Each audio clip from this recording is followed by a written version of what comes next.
full castle reveal naman tayo kung paano natin ginagawa, kaya wag muna kayong mag-scroll down dahil for today's video ay malalaman nyo ang sikreto. At syempre bago natin umpisahan ay shoutout muna tayo sa kabaro natin si Glenn A. Barido Jr.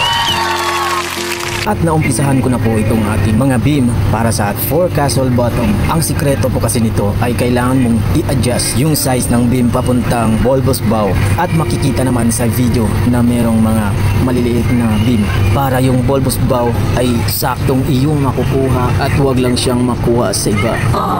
Diyan naman po ay gumawa ako ng hugis V-shape na beam para sa ating pagkukonekta ng mga beam. Yan po ang gagamitin natin. At diyan naman ay unti-unti ko na pong nabuo yung ating 4 castle dahil hindi na ako nabuo sa kanya. Kaya naman, don't waste your time chasing butterflies. Mend your garden and let the butterfly comes.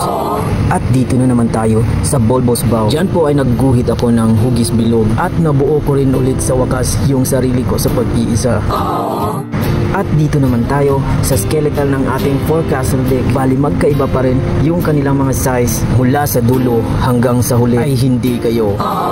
Kaya naman isa-isa kong nilagay yung mga napagdesisyonan na skeletal siding para sa ating starboard side. At yung mga diskarte natin sa paglagay ng ating skeletal siding ay kailangan tama kasi wala na akong ginawang tama sa kanya. Diyan po ay natapos ko rin yung paglagay ng mga skeletal sidings at flooring naman ngayon ang gagawin natin ng ating 4 castle.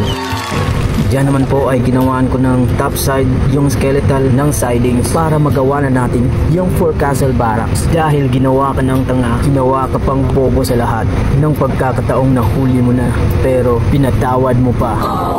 Kaya to be a better person, just love yourself always.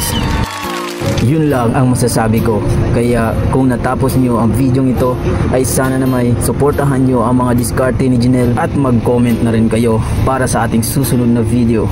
Maraming salamat po.